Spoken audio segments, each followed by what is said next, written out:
हाँ हाँ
दोघांमध्ये आय लव्ह यू आहे. अजित पवार आणि शरद पवार दोन्ही राष्ट्रवादी. बिलकुल मी आपल्याला सांगतो, येणाऱ्या काळामध्ये शरद पवार साहेब असू द्या की आपले अजितदादा पवार असू द्या की आदरणीय सुप्रियाताई सुळे असू द्या, हे केंद्रीय लेवलवर सगळे एकत्र झालेले आहे.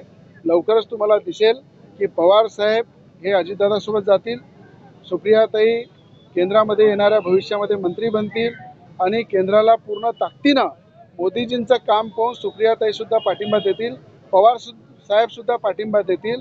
ज्या पद्धतीनं पेलगाममध्ये झालं आणि ज्या ताकदीनं देशाच्या पंतप्रधानांनी त्या ताकदीनं जबाब दिला, याच्यावर खऱ्या अर्थानं पवार साहेबांनी सुद्धा मोदीजींचं कौतुक केलेलं आहे, सुप्रियाताईंनी कौतुक केलेलं आहे आणि येणाऱ्या काळामध्ये आपल्याला हे दोघे केंद्रामध्ये दिसतील.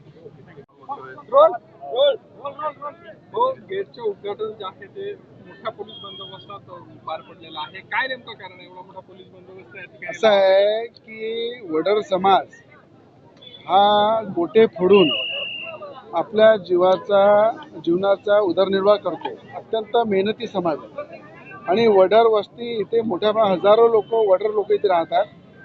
वारंवार वडर लोकांची मागणी होती, आमच्या वस्तीकडे जाणाऱ्या रस्त्यावर प्रवेशद्वार असलं पाहिजे आणि अनेक वर्षापासून त्या प्रवेशद्वाराचा विशिष्ट काही लोक विरोध करत होते.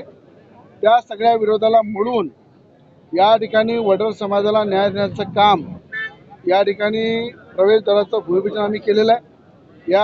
या वडर समाजाच्या नावाने प्रवेशद्वाराचं आज काम सुरू केलेलं आहे आणि मला असं वाटते एखाद्या वस्तीमध्ये ज्या लोकांचं आयुष्य जाते त्या सगळ्या बुजुर्ग लोकांचं, महिलांचं, युवकांची सातत्याची मागणी होती की आमच्या समाजाचं एक प्रवेशद्वार असलं पाहिजे आणि मी सगळ्या समाजासाठी अनेक प्रवेशद्वार बांधून दिले.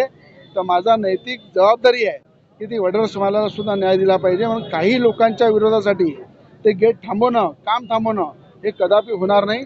वडर समाजाचा प्रवेशद्वार इथे होणार, त्याचं काम सुरू केलेलं आहे, त्यामुळे त्याचं उद्घाटन केलेलं आहे. काही इथे मस्ती करणारे काही लोक होते, त्यांना पोलिसांनी बरोबर त्यांना जागा दाखवलेली आहे. काही जास्त मस्ती करतील तर आम्ही सुद्धा त्याला जागा दाखवून देऊ.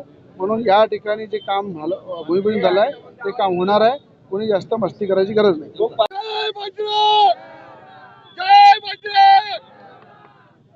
पाच तारखेला मराठी भाषा या संदर्भात उद्धवजी ठाकरे आणि राज ठाकरे जे एकत्र येत आहे, मला असं वाटते की मराठी प्रायमरी शाळेमध्ये सुद्धा, महानगरपालिकेच्या शाळेमध्ये मी सुद्धा मराठी मीडियममध्ये शिकलो आहे, मी स्वतः मराठी आहे. तर मला असं वाटते की मराठी माणसाविषयी जे आता प्रेम येत आहे, आता जो प्रेमाचा उदो उदो पाऊस पडत आहे, मराठी प्रत्येक माणूस सक्षम आहे, आपल्या न्यायासाठी सक्षम आहे, हक्कासाठी सक्षम आहे. पण कुठेतरी राजकीय खेळी मुंबई पालिकेमध्ये उद्धव ठाकरेंना वाटते की आमचा झेंडा फडकला पाहिजे, म्हणून पुन्हा जे काँग्रेससोबत गेले भाजपला सोडून, ज्यांनी बाळासाहेबांच्या सगळे विचार बाजूला ठेवून काँग्रेसच्या पदरामध्ये बसून काम केलं, ते आज महानगरपालिका डोळ्यासमोर ठेवून मराठीचा मुद्दा पुढे घेऊन येत आहे. राज्याचे मुख्यमंत्री देवेंद्र फडणवीस साहेबांनी, मला आठवते, महानगरपालिकेच्या मराठी मीडियमच्या जेवढ्या शाळा आहे, जिल्हा परिषदच्या जेवढ्या मराठी मीडियमच्या शाळा आहे, त्याला सगळ्यात जास्त निधी हे देवेंद्र फडणवीस मुख्यमंत्र्यांनी दिलेला आहे की मराठी शाळा मजबूत करा, मराठी विद्यार्थी ते शिकले पाहिजे, मराठी विद्यार्थी हा मराठी शाळेमध्ये घडला पाहिजे. म्हणून मला असते ही जी नौटंकी आहे हे कुठेतरी थांबली पाहिजे. मराठी माणसासोबत प्रत्येक व्यक्ती उभा आहे. मराठी ही सक्तीनं महाराष्ट्रामध्ये राबवली पाहिजे. हे देवेंद्र फडणवीसांचा GR आहे. आणि मी सुद्धा सांगतो की मराठीच्या प्रत्येक मुद्द्यावर एक मराठी माणूस म्हणून नेहमी सोबत आहे. मराठीचा विषय हा सक्तीने महाराष्ट्रामध्ये असला पाहिजे, याला पूर्ण माझा पाठिंबा आहे. आणि मराठीचा विरोध कोणी करत नाही आहे. फक्त मला असं वाटते हा 5 तारखेचा मोर्चा जो आहे हा मतदारांना दिशाभूल करण्यासाठी, कुठेतरी महानगरपालिकेच्या इलेक्शनचं मतं जमा करण्यासाठी हा मोर्चा आहे. माझा उद्धव ठाकरेंना सवाल आहे, जेव्हा तुम्ही भाजपसोबत एकत्र मिळून लढले तेव्हा तुम्ही हिंदुत्वाचा विचार घेऊन लढले आणि मुख्यमंत्री बनासाठी काँग्रेसच्या दरबारामध्ये तुम्ही ज्या पद्धतीनं तिथं सलेंडर झाले, नतमस्तक केलं तुम्ही 10 जनपदला, तो दिवस विसरू नका.